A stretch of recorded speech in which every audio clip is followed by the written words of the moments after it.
The other day on Instagram, a comment came up requesting advice for receding hairlines. And on this comment, a thread built, and people were just piling on saying, yeah, I'd love to see that. Oh, I'd love to hear your thoughts on that. And so this makes my job kind of easy. As far as making this video today, it was really easy to choose a topic. Dang, a lot of people are asking about receding hairlines. Maybe I'll share my 2 cents. Now, let me say right up front here, I absolutely guarantee I'm going to get a lot of thumbs downs on this, a lot of people who disagree with me for a couple reasons. One, this is a very, very touchy topic. It is such a very personal, touchy thing. Even a lot of times when I get clients in the chair who are receding, they don't mention it, they don't talk about it, and you can tell that maybe they're a little bit in denial, but maybe also they're embarrassed, and so it's just such an emotional thing. And so I already know anything I say here, people are already going to come at this like sensitive. But another thing too is I'm not going to be able to offer any kind of miracle to make the world not see that your hairline is receding. I'm not going to be able to offer some kind of miracle to where you can now, because of my advice, you can do this hairstyle that you couldn't do before. It doesn't work that way. You know, I think a good hairstylist is somebody you can go to them and say, I want this look. Can you give me this look? And they'll go, oh yeah, I can give you this look. Okay. And then when something becomes impossible to do, like say because your hairline's receding, a good hairstylist will say, well, I'm sorry, you can't do that look. But what I think a great hairstylist does is say, look, I don't think we can do this look, but here's what I think will look really good on you.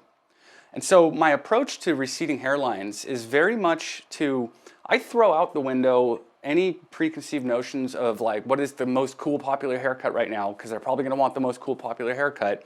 And if they do want that and they can't have that, I gently explain to them why it won't work for them.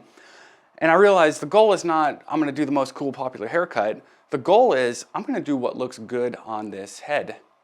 And it's a very different goal than, hey, let's do what's cool. And so I wish that I could put together a video that says, hey, if you don't have the hairline to do the cool haircut, here's how you do the cool haircut. I can't offer that. I don't think anybody can. Not without pills, potions, powders, procedures, or pieces. What I aim to offer more is kind of a first line of defense if you do realize that you have a big forehead or your corners are receding or your hair is just not as thick as it used to be up front. And what this first line of defense really is just a different mindset change, a different approach to looking at your hair and what it says about you and what you can do with it to make it look good if you're limited in some of the things that you can do. So looking at like the history of men's hair, men's grooming, forever now, I don't know, 100 years or something, it's been kind of the standard that a men's haircut is a little bit longer in front. There's a little more height there. And at some point, somebody somewhere decided like, oh, square features are masculine and that's attractive on men. And because of that, men's haircuts very much are square. If you do what is like traditionally a woman's haircut, it's round. It softens all the corners and gives you kind of a round appearance, to where a men's haircut, you wouldn't typically want that. You want everything to be a little bit more square. You want to add weight to the corners. So because somebody somewhere decided that that's how things were going to be, then for the most part, that's what we see in men's hair, is this ramp in the front, whether it's spiked up in the front or combed up and over, or there's volume there and everything flows back. And so there's all this hyper focus on the front of the hair. So once the front of your hair might happen to creep back a little bit or get a little thinner, you're out of options, because all we've known as the standard for so long is emphasis in front, and then the back maybe slicks back or whatever. And so now that we can't put this emphasis in the front and compose a haircut that brings all the attention to this piece in the front, what options do we have? I want to use a few like celebrity photos here, and I hope I don't get sued or censored or taken down or anything for this, but if we look at Jude Law in this photo here, what I like to explain to my clients who start dealing with a bad hairline is, or if they just generally have a big forehead like I do, is look, think of your head as like you got a mountain. And with that little piece of hair on the top there, you're putting a tree sprouting up on top of the mountain. And so if you're going for one of these big volumized in the front looks and all you have is a little tree on top of your mountain, it's gonna make your mountain look even bigger and taller with a little tree sprouting out the top. And so generally what I recommend is to find a hairstyle that disperses the attention throughout the rest of the cut and balances out the shape a little bit more. So trim that tree a little shorter and grow some shrubs around the outside of it so that you have a more shapely haircut. Maybe put some messy pieces over in the back or a detail here or there, to where when you look at the haircut, the composition of it doesn't immediately draw your eyes to the front the way that a traditional men's haircut is intended to, but rather it'll draw your attention all around the head and not directly at the front. This is something, as I explain this, you're probably like, yeah, but that's a stupid looking haircut, and I don't want a stupid looking haircut. I still want the cool haircut. I want to point out, in the last 20, 30 years, we've actually seen this haircut a lot more than we realize. This idea of sort of a diminished front of the haircut and more emphasis around the rest of the haircut. And so I first started noticing it like when I saw Boondock Saints for the first time. Norman Reedus had a haircut in that movie, and for a while around that era, where the front wasn't necessarily up, it wasn't necessarily down, it was just kind of there. And I thought it was so cool, like years ago.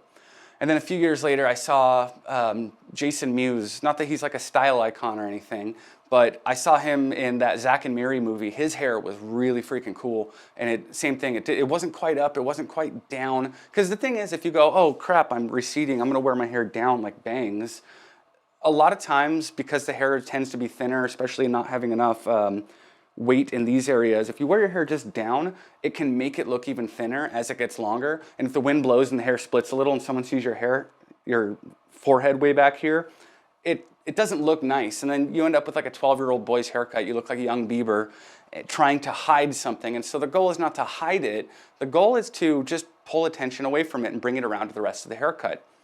And so a lot of popular hairstyles for a million years for men were very short on the sides and very long on top. But if you have this type of hairline, going with that very traditional route, same thing, it just puts emphasis on your tree on top of your mountain there. And so by going with a style that has a little less volume in front and maybe fuller sides, you can really balance out the composition of your look and just give you something that looks a little bit nicer. And so the goal is not to cover up that your hairline's receding, it's not to hide it, it's just to work with it to find something that looks good with the ingredients you were dealt, with the cards you were dealt. So this look with this kind of diminished front and the fuller sides is actually, you see it a lot. On people who have great hairlines and on people who don't have great hairlines. You see it on people who are known to be kind of fashion icons. You see it on people who maybe aren't known to be fashion icons. But like Jason Bateman, for example, every time I see him in anything, his hair is freaking amazing. And nobody looks at him and goes, wow, I want to look like Jason Bateman. Sorry, Jason.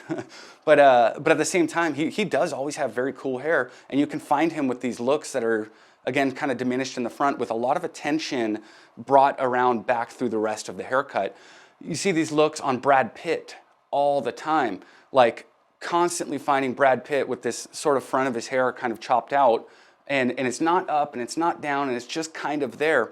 This type of shape to a haircut, and again with all the attention being brought to the rest of the haircut, works very, very well for like bad hairlines.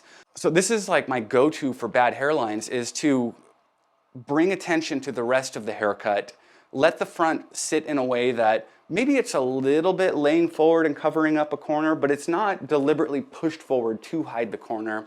And maybe it's a little bit kind of pushed up in front because, that's still the standard is to have your hair pushed up in front, but it's not so tall that it's emphasizing the forehead and bringing attention to the front of the haircut, because there's still enough texture and movement elsewhere that your eyes aren't immediately pulled right to the front. I'll go back to these Jude Law photos. If you look at this one, immediately you notice like, oh my gosh, this guy's hair, that's too bad.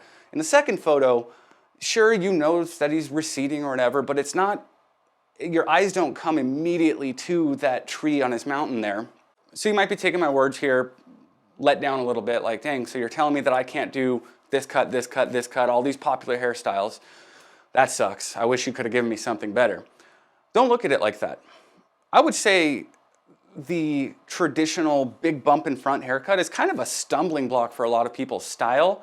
They don't look past that. They go, oh, David Beckham's hair goes big in the front and then it lays back. I'm gonna do that. And so like we look at the front of somebody's hair and we don't think about the rest of the style really. A lot of times people won't break out of these super popular hairstyles just because they have the first obvious ingredient to do that hairstyle, and so they never explore other looks. Now let me be very, very clear here, and some of you might disagree with me, but there is a vast, vast ocean of difference, miles apart, between what's most popular right now and what's cool. Sometimes you could do what's most popular and you're a freaking dork.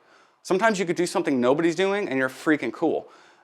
Doing what's popular does not equal cool, and that's like a whole other discussion to have, but if you are afflicted as I am with the bad hairline or the big forehead, don't look at it as, oh man, I can't do what's popular, so I can't look cool. No, you can absolutely have cool hair. You can absolutely have hair that looks really good on you. You can have hair that fits your style and suits your look and emphasizes the good things that are, you know, everywhere but here, right?